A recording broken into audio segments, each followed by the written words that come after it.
meramu atau mendesain sebuah proses komunikasi, ya. Sebuah proses komunikasi.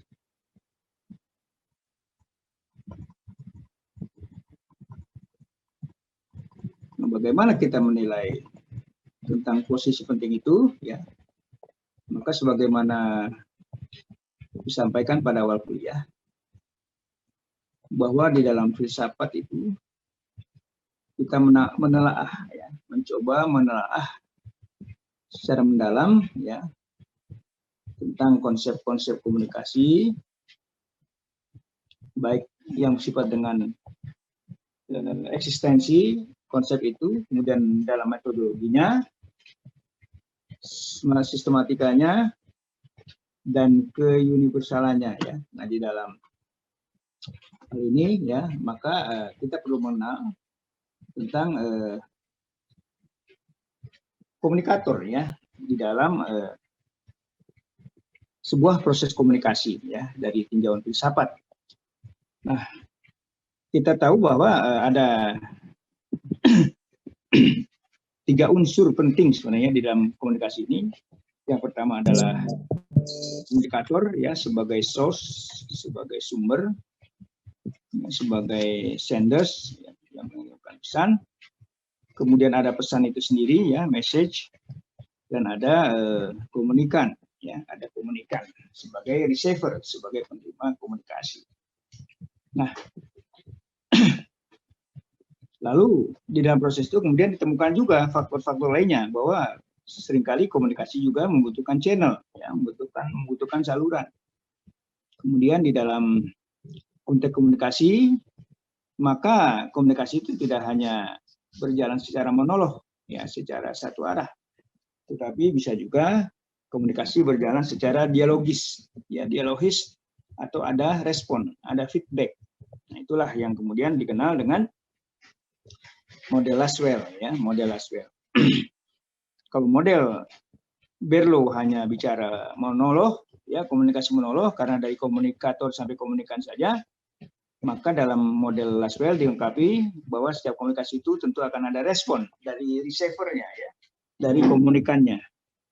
Nah, respon itulah, ya, sebagai efek, sebagai akibat adanya komunikasi yang akan menghasilkan sebuah umpan balik, sebuah dialog, ya, antara komunikator dengan komunikan. Nah, komunikasi sendiri itu, ya, komunikasi sendiri adalah proses, ya, proses ekspresi sebenarnya dari manusia ke manusia lain, ya, yang di dalamnya ada penyampaian pikiran atau perasaan, ya, pada diri komunikator, ya, yang kemudian akan ditanggapi oleh komunikan sebagai receiver-nya, gitu, ya. Nah, proses penyampaian pikiran atau perasaan inilah yang dikenal dengan proses komunikasi, dan orang yang menyampaikan pikiran atau perasaan itu disebut sebagai komunikator, sebagai senders, ya, sebagai source, sebagai sumber. Nah, sehingga dalam konteks komunikasi, berhasil atau tidaknya sebuah komunikasi seringkali harus diawali dengan peran seorang komunikator. Nah, sehingga dalam proses komunikasi, komunikator ini memegang peranan sentral, ya, memegang peranan yang sangat penting, karena tanpa kemampuan seorang komunikator dalam menyampaikan pesan, maka komunikasi itu bisa tidak efektif, ya, bisa tidak efektif. Nah, efektivitas komunikasi itu sebagaimana kita pahami adalah jika terjadi pemahaman yang sama antara komunikator dengan komunikan, itulah efektivitas komunikasi atau komunikasi yang efektif.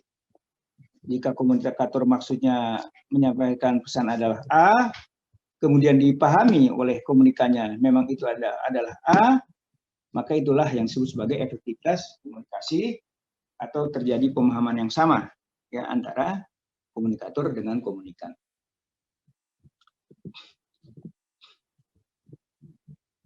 Nah, sehingga peran komunikator ini sangat sentral, sangat penting, ya, sehingga bisa mewujudkan komunikasi yang efektif. Nah, bagaimana agar komunikator ini bisa melakukan perannya dengan baik, ya? Maka komunikatornya harus memiliki pribadi yang sempurna, sehingga ia bisa menjadi komunikator yang andal, ya, yakni komunikator yang dipercaya oleh komunikannya dan pesan-pesannya sampai kepada komunikannya dan dipercayai atau bisa meyakinkan komunikannya. Ya. Nah, Aristoteles, ya, seorang filsuf Yunani, menyatakan dalam konteks komunikator ini bahwa agar dapat menjadi komunikator yang handal, dan komunikasinya bisa dilakukan secara efektif, sehingga dapat mempengaruhi komunikannya, maka komunikator itu harus melengkapi dirinya dengan 3 hal, yaitu ada etos, patos, dan logos. Ya. Etos, patos, dan logos. Nah, ketika kita bicara etos, patos, dan logos, sebenarnya kita sedang bicara elemen kedua dari kajian filsafat, yaitu elemen epistemologis, ya, elemen epistemologi. Karena ada 3 elemen, ya, ada ontologi yang bicara tentang hakikat atau keberadaan, tentang hal ada, being, ya, metafisis, misalnya ontologi itu tentang ada dan keberadaan. Maka yang kedua adalah epistemologi, tentang teori, ya, tentang cara kita memahami teori, metode untuk memahami teori, ya. Dan yang ketiga adalah aksiologis, yang mengajarkan kepada kita tentang pemahaman kegunaan atau manfaat dari konsep komunikasi. Nah, sehingga ketika kita bicara tentang etos, patos, dan logos, maka kita sudah berada pada kajian epistemologi. Ya, epistemologi.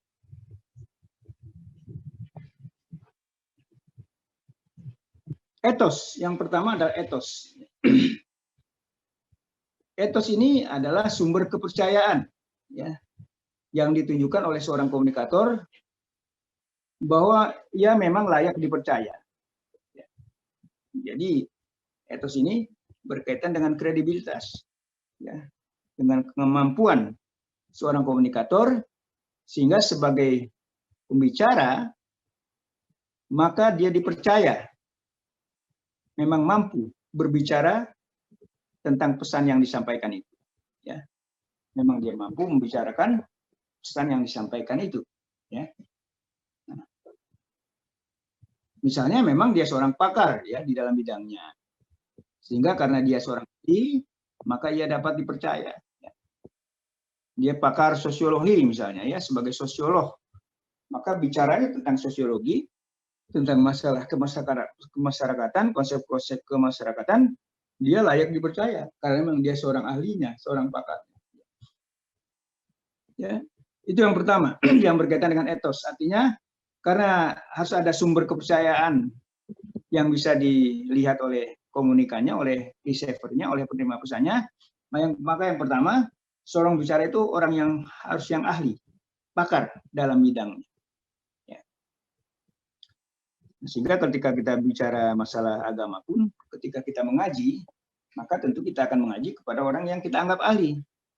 Ya, ketika kita ingin membaca Al-Quran, misalnya kita belajar tentang membaca Al-Quran, maka tentu kita harus belajar kepada orang yang memang ahli di dalam bidang, ya, tahfiz misalnya, ya, dalam bidang qiraat dan sebagainya. Gitu, ya.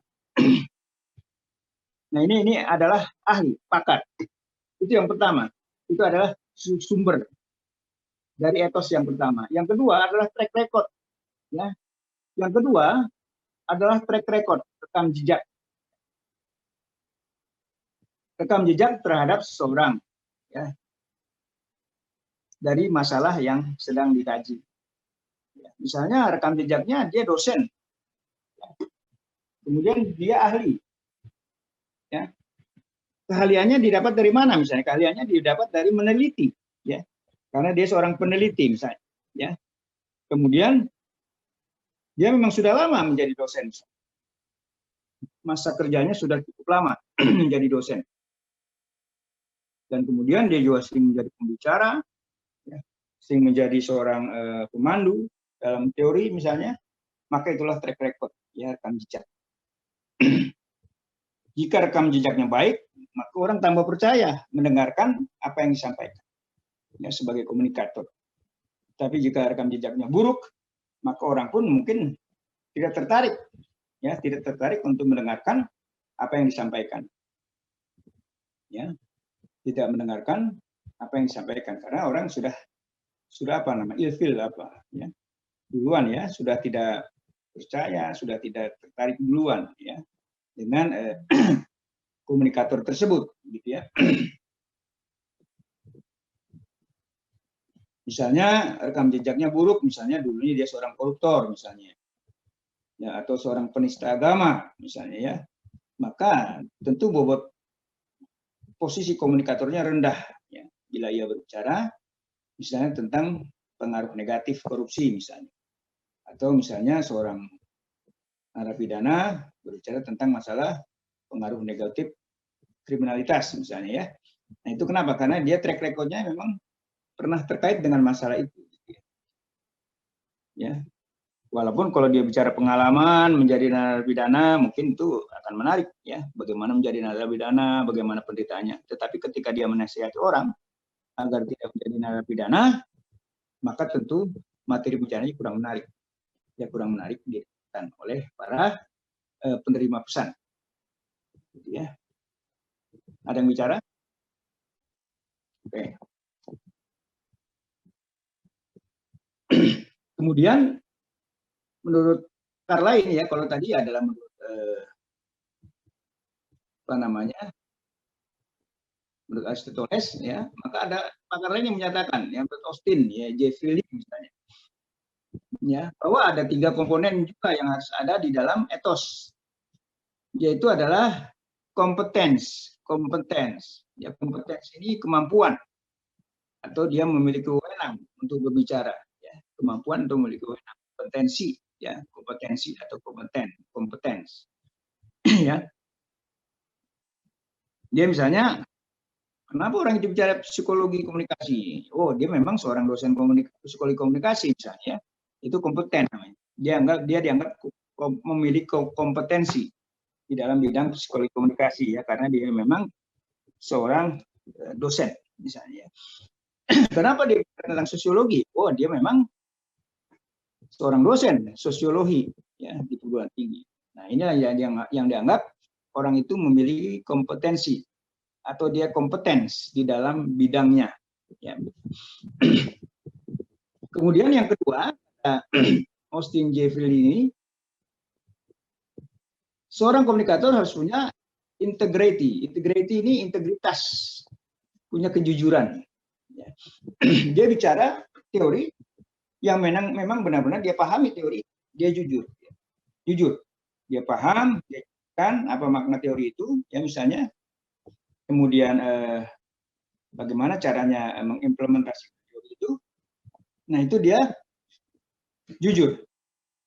Jujur memang dia paham, itulah dia punya integritas, ya, integritas, ya, atau kejujuran di dalam ilmu, ya. Nah, orang yang jujur biasanya kalau dia tidak begitu paham dengan sebuah ilmu, dia tidak ingin berbicara tentang ilmu itu. Karena seorang komunikator itu memang harus punya integrity, ya, integritas, ya, dalam posisinya sebagai komunikator. Dia harus jujur bahwa memang dia memahami materi yang akan disampaikan. Kemudian yang ketiga adalah komunikator itu harus punya goodwill, ya, punya keinginan yang baik, punya tenggang rasa.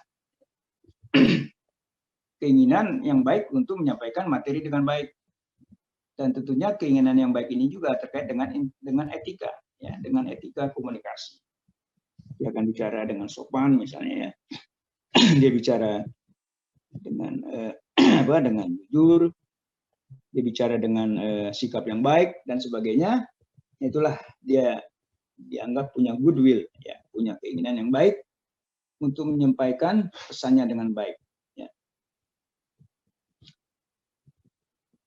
Nah, Austin Jeffrey Lee juga, yaitu menyatakan ada beberapa faktor pendukung, ya, terhadap etos komunikator. terhadap etos komunikator ya. Di mana tadi kita dengarkan bahwa etos adalah sumber kepercayaan ya yang ditunjukkan oleh seorang komunikator. Artinya etos itu adalah menunjukkan komunikator itu bisa dipercaya, dia menjadi komunikator. Maka kata Austin Jeffrey Lee bahwa ada beberapa faktor pendukung terhadap etos komunikator. Yaitu yang pertama ada preparation, ya, ada persiapan. Ya. Bahwa untuk menjadi komunikator tentunya seorang komunikator itu harus punya rencana untuk mendesain pembicaraannya, ya, persiapan. Ya. Persiapan itu bisa juga dengan latihan, ya, dengan latihan public speaking misalnya, ya, berbicara di depan umum. Ya. Apalagi bagi mereka yang tadinya tidak biasa berbicara, maka dia harus belajar retorika, ya, untuk mampu berbicara di depan umum, ya, untuk mampu melakukan public speaking, ya, secara depan umum. Ya, sehingga siapapun yang mau berbicara itu harus punya persiapan. Saya juga sebagai dosen ketika akan diundang misalnya dalam sebuah webinar misalnya, saya melakukan persiapan tentang materi yang akan saya bicarakan, gimana desain pesannya dan sebagainya saya persiapkan. Ya, itu namanya preparation, persiapan. Ya, nah meskipun demikian, bahwa persiapan pun tidaklah akan sempurna ya tanpa adanya argumen-argumen yang dia siapkan ya, terhadap materi yang disampaikan. Ya. Misalnya sebelum dia berbicara, seorang komunikator juga mempelajari tentang problem-problem dalam masalah itu misalnya. Atau misalnya kemudian dia juga mencoba memahami apa solusi dari problem itu.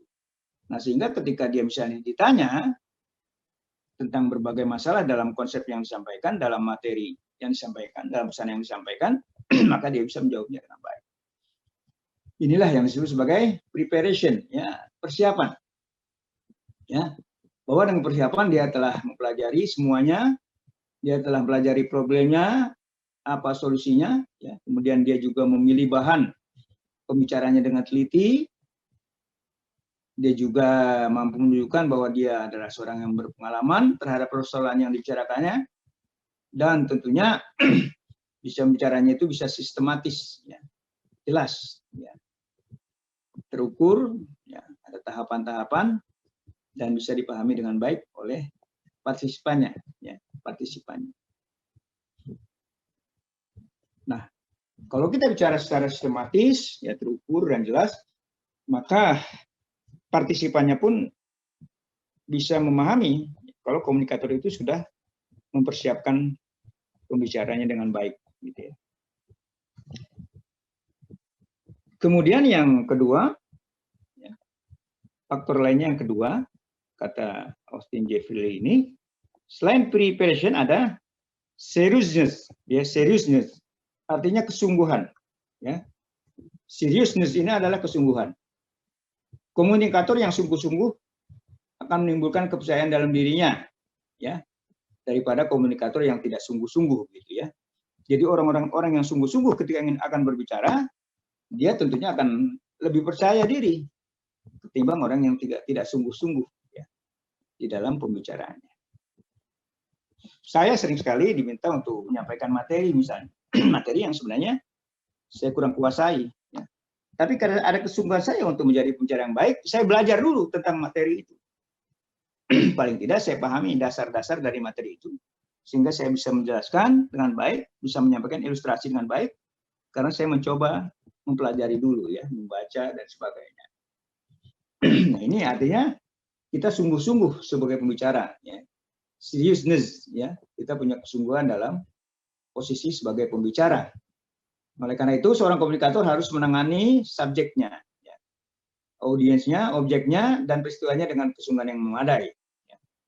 Banyak orator-orator politik misalnya yang sukses menyisipkan humornya ke dalam pidatonya, tetapi mereka dengan hati-hati pula menghindarkan diri dari reputasinya sebagai pelawak misalnya, ya. Artinya di dalam bicara itu boleh ada humor-humor, tapi jangan sampai kita dianggap pelawak ya. Padahal kenapa? Karena kita menyelipkan humor itu hanya untuk menyegarkan suasana ketika tidak berbicara. Ya. Nah, dalam konteks ini ada contoh, ya, Churchill misalnya ya, seorang tokoh perang dari Amerika itu dikenal sebagai ahli pidato. Dia biasa menggunakan humor ketika berpidato pada Perang Dunia Kedua. Akan tetapi ia berhati-hati, ya, jangan sampai ia dianggap sebagai pelawak, ya, dianggap sebagai pelawak, atau dia hati-hati jangan sampai dia dianggap tidak serius dalam menghadapi perang dunia itu, ya, atau dalam masalah politiknya. Ya, Churchill ini seorang tokoh perang Amerika ya pada Perang Dunia Kedua. Nah, sebaliknya ada seorang yang mengalami kegagalan ketika berkampanye sebagai calon presiden disebabkan karena dia banyak melucu, ya, ya, sehingga dia dianggap hanya sebagai pelawak saja gitu ya, bukan sebagai calon presiden. Nah, sehingga hati-hati, humor ini walaupun bisa menyegarkan suasana, tapi bisa mengganggu tentang kesungguhan ya dari seorang komunikator. Kemudian yang ketiga,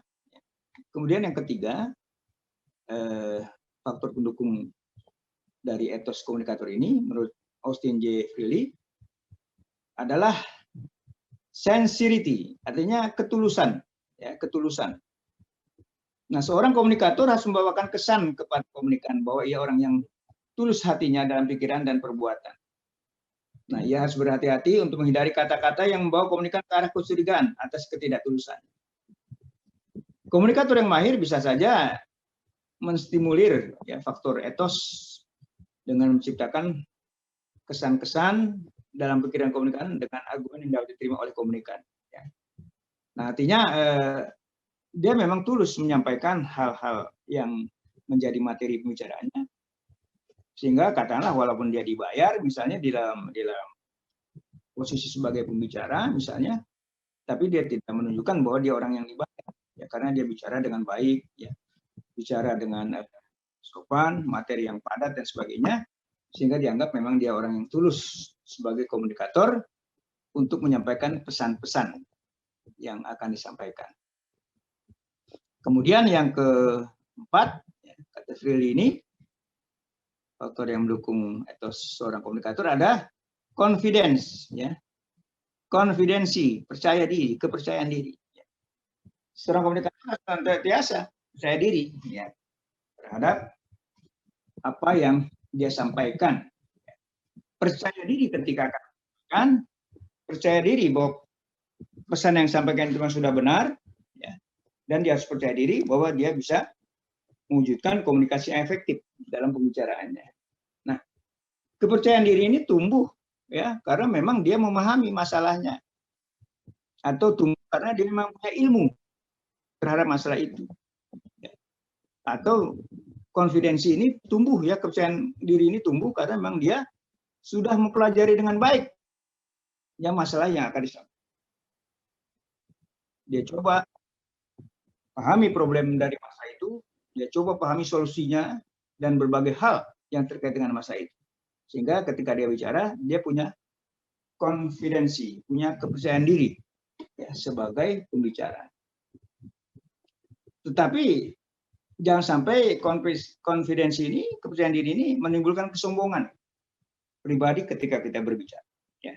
Mentang-mentang dia seorang ahli, dia bicara dengan gaya ngajarin gitu, dengan gaya mengajarkan, ngajarin lah, bukan mengajarkan, ngajarin, gitu ya. Sok ngajarin gitu kepada orang lain.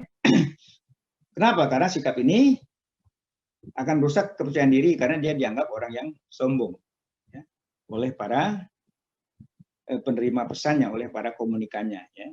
Nah, kesombongan ini tentunya akan mengurangi empati, ya, simpati dari komunikan, ya, penerima pesannya kepada komunikator. Kemudian yang lainnya, ya, etos komunikator itu perlu juga dilengkapi dengan poise. Poise ini adalah ketenangan, ya. Nah, dalam proses komunikasi secara lisan, khususnya pidato, komunikan akan cenderung untuk lebih mempercayai pembicaraan yang tenang, ya.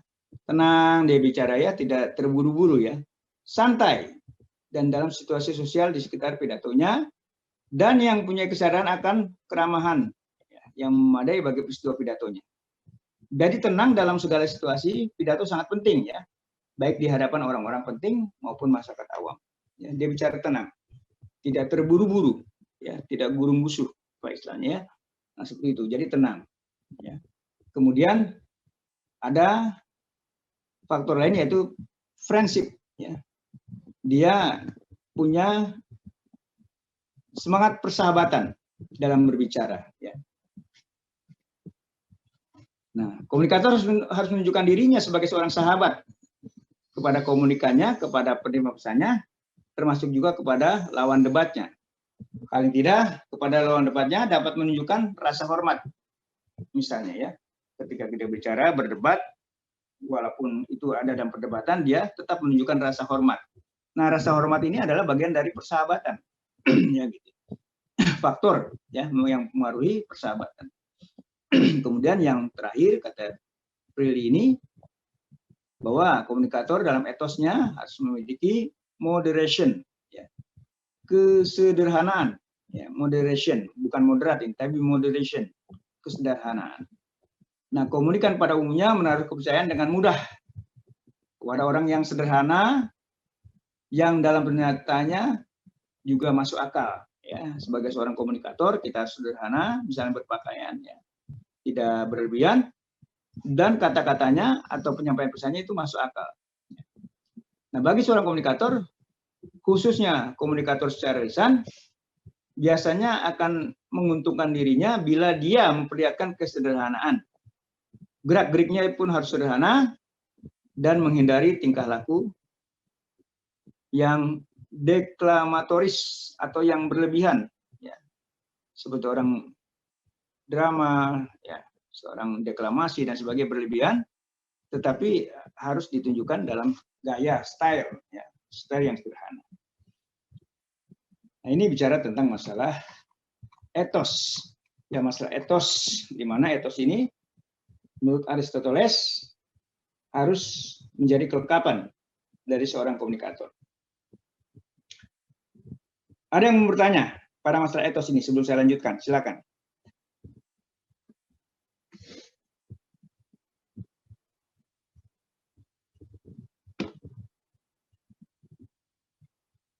Kalau tidak, dilanjutkan. Saya lanjutkan. Yang kedua, selain etos ini ada yang disebut sebagai patos, ya, patos. Patos ini, ya, selain etos ada patos. Patos adalah tampilan emosional, ya, tampilan emosional yang ditunjukkan oleh seorang komunikator pada saat menyampaikan pesan kepada komunikannya. Misalnya, komunikator menunjukkan semangat berkobar-kobar dan bergairah, ya, ketika menyampaikan pesan perjuangan, misalnya. Ya. Dia menyampaikan intonasi yang tinggi, misalnya, ketika dia sedang menyampaikan emosi kemarahan. Nah, atau dengan intonasi yang rendah, misalnya, ketika dia menyatakan tentang emosi kesedihan, emosi ketakutan, ya, dan banyak lagi patos-patos yang harus ditampilkan terkait dengan emosi dari komunikator. Ya. Nah, Mufid, ya, seorang ahli, pada tahun 2009 dia menyampaikan bukunya bahwa dia mengatakan terkait dengan emosi ini, para teoretikus mengelompokkan emosi ke dalam beberapa kategori. Pertama adalah emosi yang terkait dengan amarah, ya. Maka gaya, style ya, style bicara seorang komunikator ketika dia menunjukkan amarah, dia tentunya harus beringas, ya, dalam bicaranya.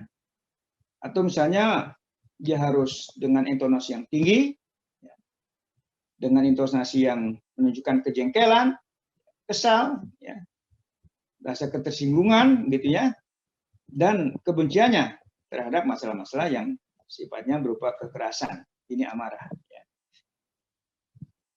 Kemudian yang kedua, emosi akan terkait dengan kesedihan, yaitu tentang masalah kepedihan, sedih, muram, ya, suram, melankolis misalnya ya. Dia juga terkait dengan mengasihani diri, tentang kesepian, tentang masalah ditolak, ya, tentang putus asa dan depresi berat. Ini masalah kesedihan. Nah, untuk menyampaikan itu tentunya dia harus punya desain, ya. Desain untuk menyampaikan pesannya sesuai dengan kesedihan. Kemudian ada rasa takut, ya. Rasa takut ini misalnya cemas, takut itu sendiri, gugup, khawatir, was-was, ya.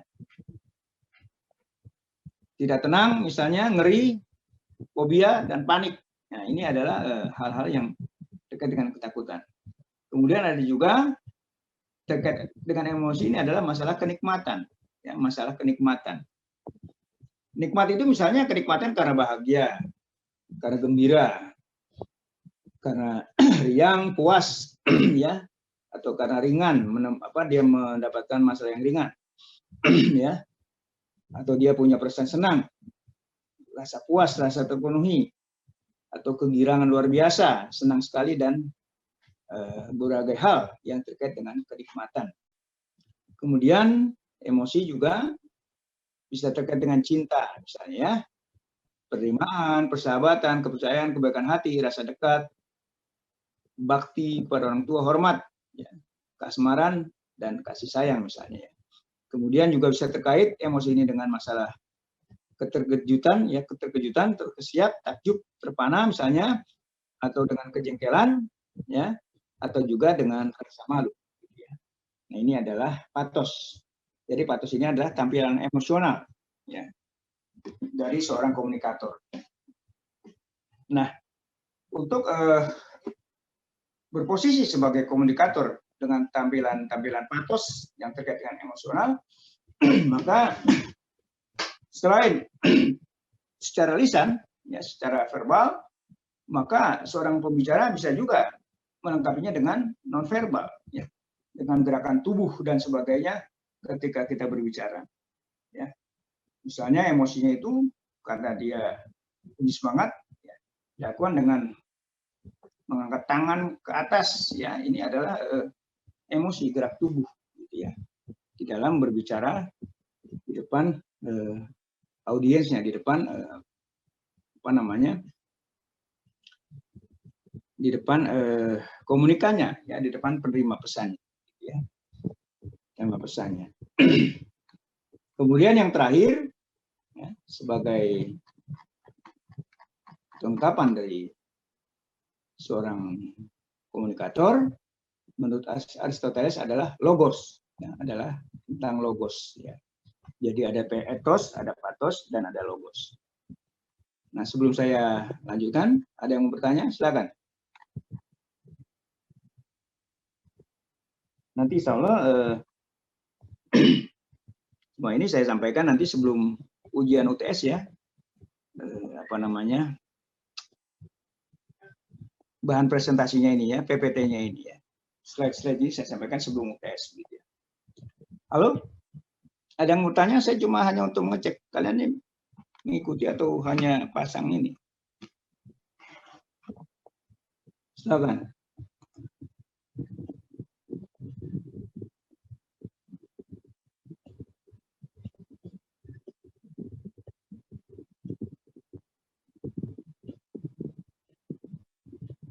Silakan. Ada yang mau ditanyakan dulu?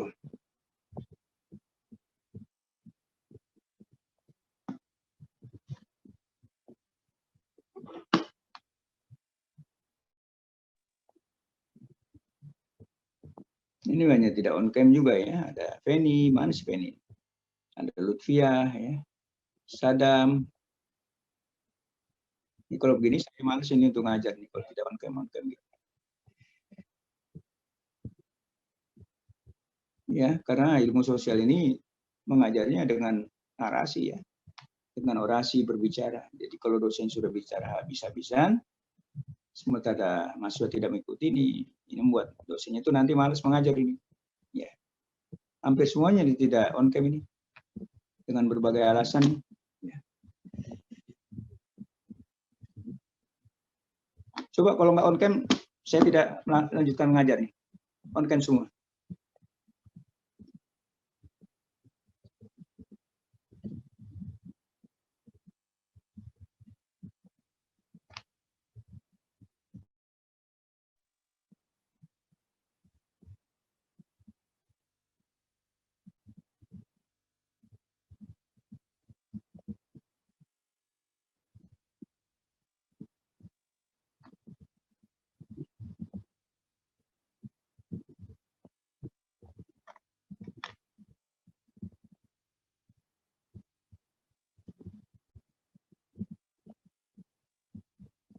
Halo?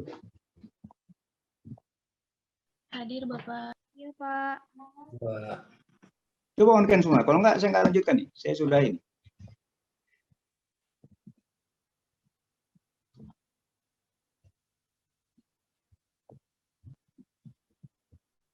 Tidak ada satupun yang on cam ini. Gimana ini?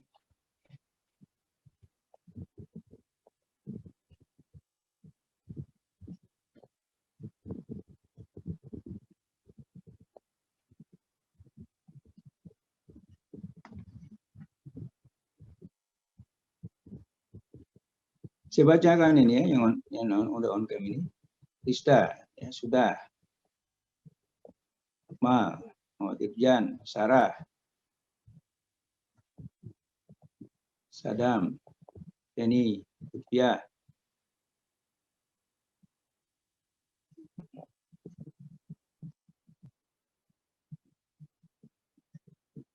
Oke. Terakhir, hal-hal yang harus dilengkapi dalam diri seorang komunikator, menurut Aristoteles, dia harus memiliki konsep logos. Ya. Jadi ada ethos, pathos, logos. Ya. Nah, logos ini mengandung arti imbauan logis, ya. Logical appeals. Logical appeals yang ditunjukkan oleh seorang komunikator ya dalam pesan yang disampaikan. Artinya pesan-pesan komunikan yang disampaikan komunikator itu punya kekuatan argumentasi. Karena logos ini berkait dengan logika. Ada kekuatan argumentasi yang bisa diterima oleh akal dari pendengarnya, ya, dari komunikannya, yang pada gilirannya karena bisa diterima oleh akal, maka bisa meyakinkan para pendengarnya, ya. Bisa meyakinkan komunikan. Artinya logos ini adalah kemampuan seorang komunikator menyampaikan argumennya, ya, alasan-alasannya dalam menjelaskan sebuah permasalahan yang dia bicarakan. Nah, sehingga jika argumennya bisa diterima oleh akal sehat, ya, dari para pendengarnya, maka tentunya bisa meyakinkan, ya, pendengarnya atau komunikannya terhadap isi pembicaraan. Nah, tentunya jika seorang komunikator ingin memiliki kemampuan logos, maka dia harus menjadi seorang yang bisa memahami materi-materi yang disampaikannya sendiri, kemudian dia juga bisa dengan membaca banyak buku, ya, dan juga banyak berdiskusi tentang masalah-masalah yang menjadi materi pembicaraannya. Ya. Kalau dia dikenal misalnya sebagai seorang ahli politik, ya, atau ahli komunikasi politik, maka dia harus banyak memahami teori-teori komunikasi politik itu. Kemudian dia juga bisa banyak berdiskusi dengan siapapun terhadap masalah-masalah di dalam konteks komunikasi politik di negara ini. Sehingga ketika dia berbicara, ya, dia bisa menjadi pembicara yang baik. Contoh misalnya Rocky Gerung. Ya, Rocky Gerung ini adalah seorang pembicara yang baik. Karena dia mampu menjelaskan premisnya, premis-premis atau pemikiran-pemikirannya tentang satu objek dengan logika-logika yang bisa diterima oleh akal para pendengar. Sehingga dia dikatakan sebagai seorang filsuf, ya, karena dia kalau menyampaikan konsepnya secara mendalam, ya, dan argumentasinya, alasan-alasannya itu sangat jelas. Kenapa dia berbicara seperti itu? Nah, sehingga alhasil pembicaraan itu dianggap bisa diterima oleh akal sehat, oleh para pendengarnya, oleh para komunikannya. Sehingga apa yang disampaikan Rocky Gerung ini umumnya bisa meyakinkan pendengarnya untuk menerima segala pesan-pesan yang disampaikannya.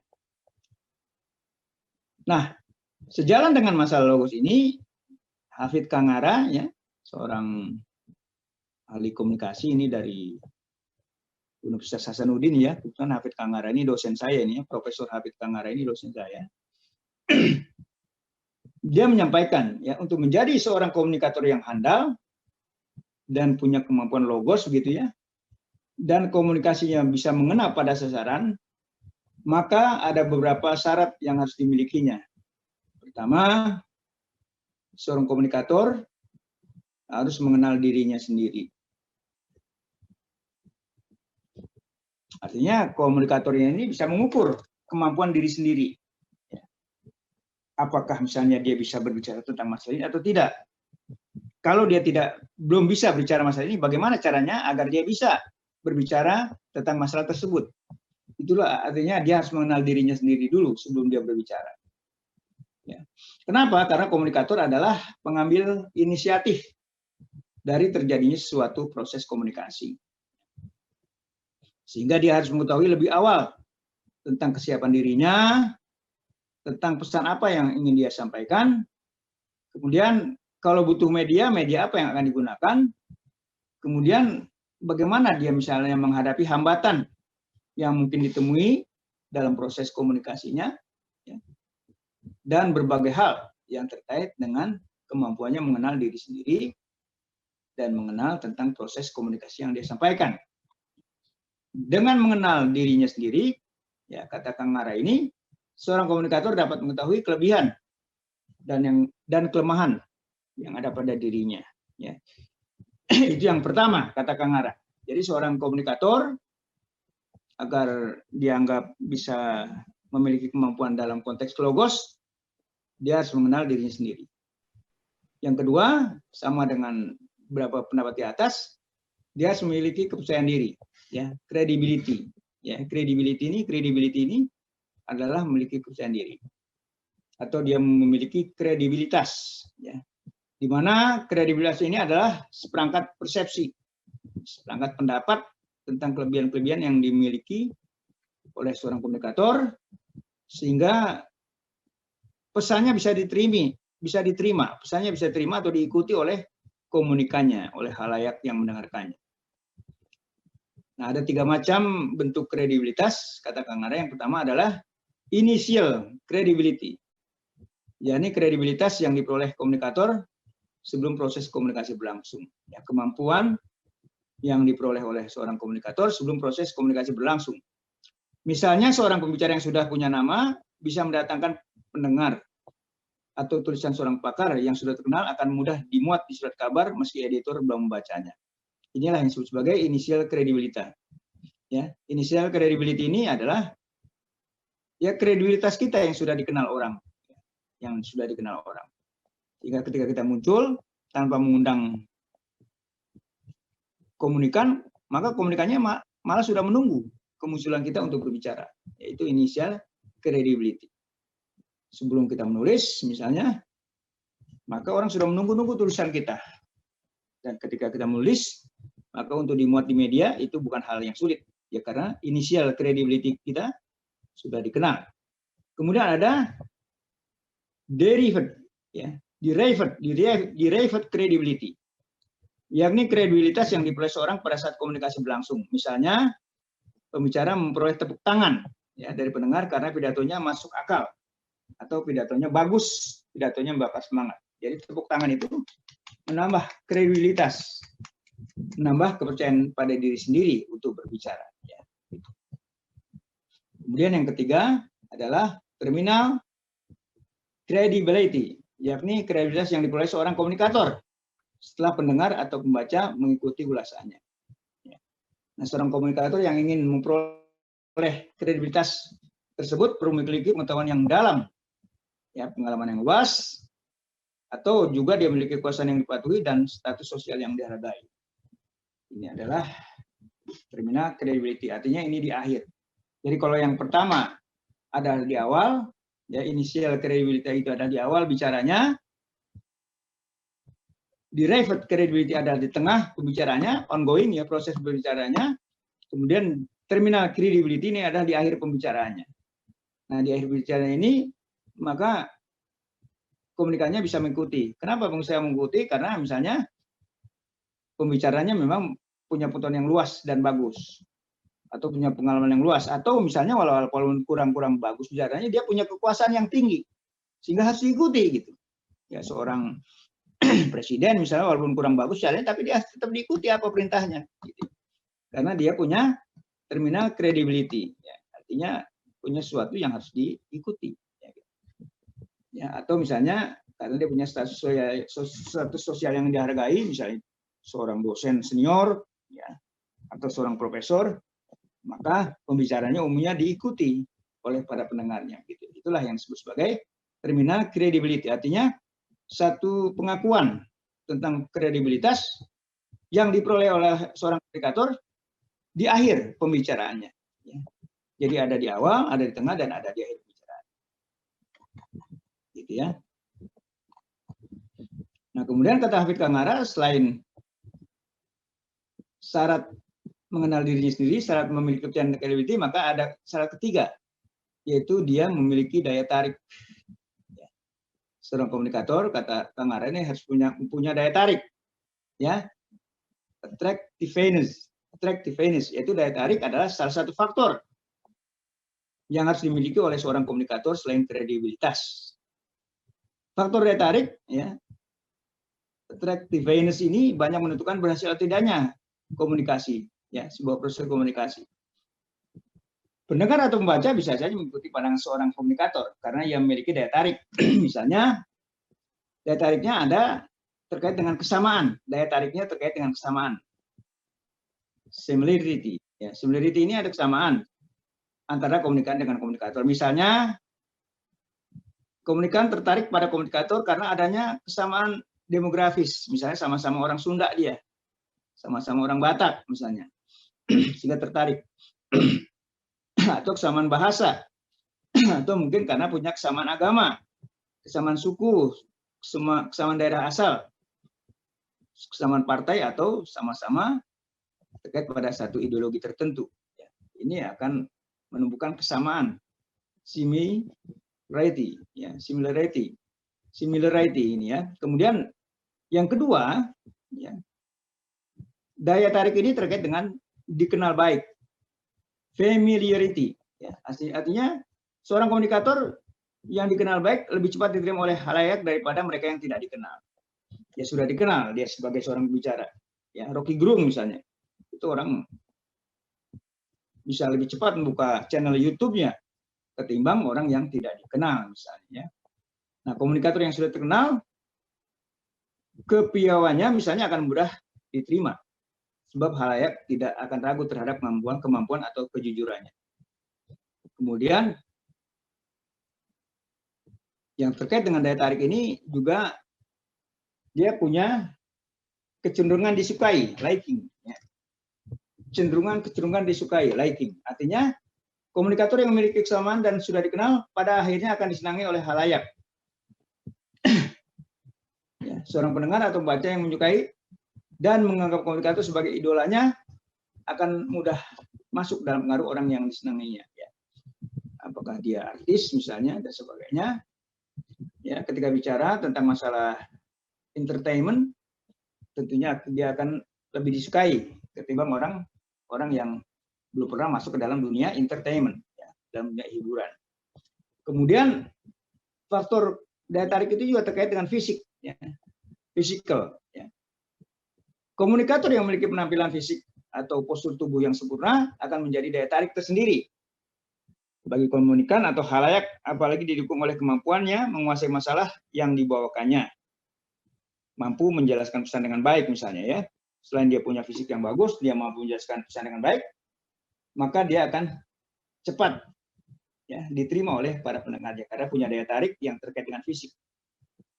Yang keempat, ya, maka seorang komunikator itu dia harus memiliki kekuatan power. Ya. Nah inilah kekuasaan ya.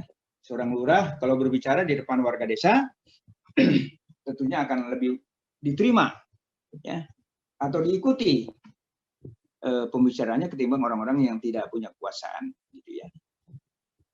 Karena kalau seorang kepala desa, seorang bupati, gubernur sampai presiden, karena dia punya posisi yang kuat ya dalam kekuasaan, maka rakyatnya akan patuh mendengarkan apa yang disampaikannya ya.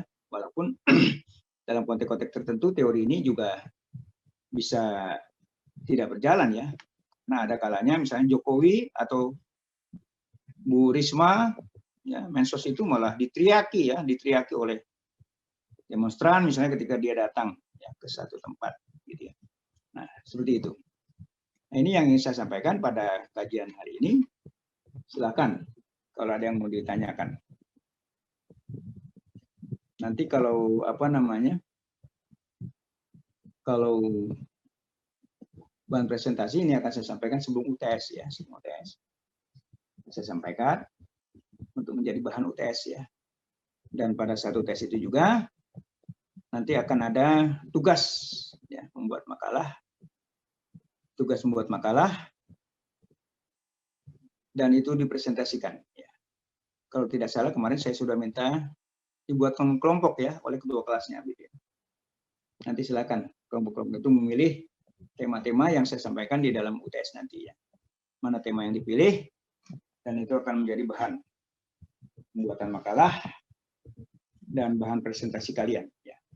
Baik, jangan lupa kalian absen ya di LMS gitu ya. Silakan kalau yang mau tanya, materi selesai.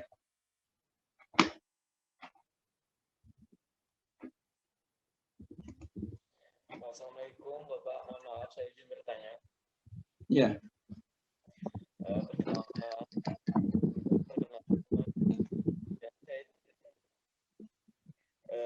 Apa yang telah tadi Bapak katakan bahwa kan Aristoteles mengungkapkan ada 3 konsep yang harus dimiliki oleh seorang komunikator, diantaranya yaitu ethos, pathos, dan logos.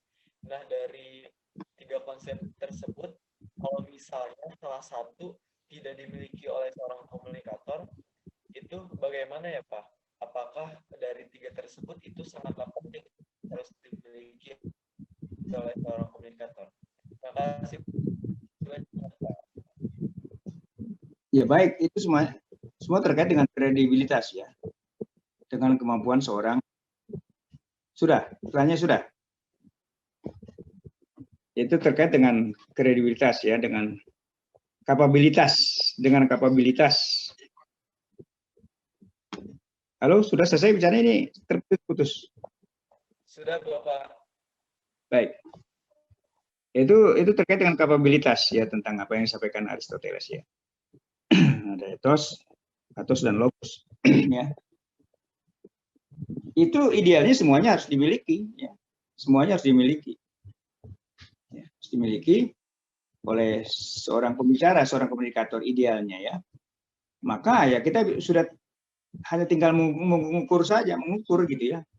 Apakah seorang komunikator itu berhasil atau tidak, maka kita ukur ya. Apakah secara etos dia sudah benar ya, sudah lengkap, apakah dia secara pathos sudah lengkap, dan apakah secara logos ya, secara kemampuan menyampaikan argumentasi itu sudah lengkap atau belum gitu ya. Maka tentu kalau misalnya dia tidak punya pathos, misalnya tidak punya emosi ya dalam dia berbicara, tidak punya giroh gitu, semangat, maka ya tentunya akan mengurangi kredibilitas atau mengurangi kapabilitas dari seorang komunikator. Karena apa yang sudah disampaikan oleh Aristoteles itu merupakan hasil pemikiran mendalam ya, dari kajian-kajian yang dia lakukan terhadap public speaking misalnya, terhadap pembicara di depan umum gitu ya. Jadi itu ya, itu gampang sekali mengukurnya ya. Etos seperti apa, patos seperti apa, logos seperti apa gitu. Jadi idealnya harus lengkap ya. Walaupun mungkin tidak 100% dari tiap-tiap bidang itu lengkap ya. Tapi minimal misalnya 70% dia sudah memenuhi etosnya, 70% memenuhi patos, 70% memenuhi logos, ya dia sudah bisa dikatakan cukup baik sebagai pembicara. Gitu ya, silakan.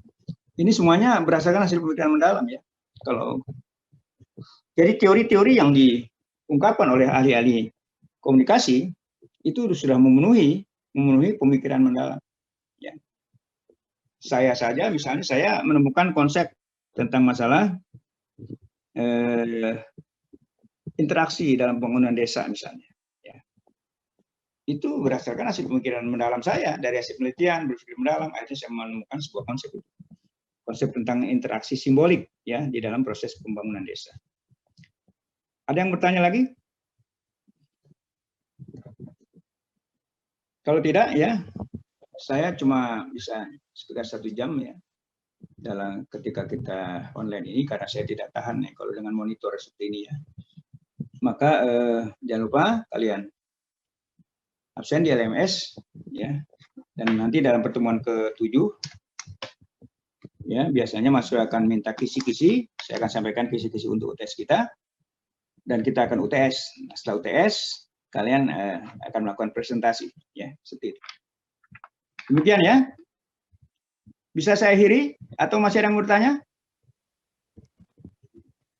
Izin bertanya, Cukup? Pak, boleh? Oh iya, silakan. Nah, begini, tentang yang tadi sudah Bapak sampaikan mengenai logos, yaitu apa namanya, kekuatan argumentasi yang bisa diterima oleh akal kan, gitu ya. Ya. Jika kemampuan logos ini dimiliki oleh oknum komunikator, misalnya dengan untuk mempersuasi beberapa orang untuk masuk ke dalam sekte ilegal misal, atau aliran-aliran semacamnya gitu. Bagaimana cara menyikapi kita terhadap tragedi semacam ini di lingkungan kita, begitu Pak? Ya tentunya begini. Jadi untuk masuk kepada satu sekte misalnya, untuk apakah kita akan ingin mengetahui atau ingin menyadarkan tentang masalah kesalahan sekte itu, ya, maka yang harus dipahami untuk membuat argumentasi kepada mereka, membuat alasan-alasan ilmiah kepada mereka bahwa sekte mereka itu salah misalnya, maka terlebih dulu harus memahami konsep dari sekte itu. Sebagaimana ada seorang peneliti ya dari Amerika, kalau tidak salah itu dari negara barat lah gitu. Ketika dia meneliti secara kualitatif, penelitiannya itu disebut sebagai penelitian parsipatori ya, dengan berpartisipasi. Maka ketika dia ingin mengetahui bagaimana cara berumah tangga seorang ketua suku, bagaimana misalnya cara berhubungan intim ya dalam konteks rumah ketua suku, maka dia menikah dengan ketua suku itu. Dia rela menjadi istri dari ketua suku itu. Sehingga ketika misalnya harus berhubungan intim misalnya, dia diajak lari oleh ketua suku ke tengah hutan ya. Kemudian mereka membaluri tubuhnya dengan minyak babi ya. Setelah itu baru mereka berhubungan. Nah, itu artinya kenapa peneliti seperti itu? Karena dia ingin memahami sedalam-dalamnya tentang konsep yang ingin dia teliti. Apalagi kalau misalnya bicara tentang masalah sekte, bisa-bisa kalau Anda tidak memahami, baru masuk saja Anda sudah dicurigai sebagai orang luar, dan mungkin bisa terancam jiwa Anda ya ketika masuk ke sekte itu. Tetapi kalau dia sudah memahami konsep sekte itu, ya, maka dia bisa mencoba mendesain bagaimana cara masuk ke sekte itu, ya, bagaimana cara berinteraksi dalam sekte itu, dan pada akhirnya ya dengan argumen-argumennya dia bisa menyadarkan sekte itu terhadap kesalahan yang dilakukan misalnya. Ya. Seperti misalnya kan ada di medsos itu beredar kabar ya, ketika ada orang-orang Nasrani mungkin ya, non Muslim itu menjual kitab-kitab ya, kepada orang-orang Muslim, ya. Maka ketika orang Muslim itu curiga kepada mereka, mereka tidak bisa menunjukkan kemampuan mereka. Karena misalnya ketika saya Muslim, saya hanya membantu berdakwah katanya. Tapi ketika diuji, coba baca syahadat, dia tidak tahu syahadat. Coba baca Al-Fatihah, dia tidak tahu. Nah, itu artinya orang itu tidak memulai tindakannya dengan memahami konsep. Karena kalau orang seperti itu misalnya untuk mengajarkan atau mengedarkan buku-buku mereka kepada orang Muslim, tapi mereka misalnya sudah lebih dulu memahami tentang apa itu Islam, apa itu syahadat dan sebagainya, maka ketika ditanya oleh orang-orang Muslim, mereka tentu sudah bisa menjawab dengan baik. Nah, itu maksudnya ya, maksudnya. Jadi ketika kita masuk ke dalam sebuah konsep, maka kita harus bisa memahami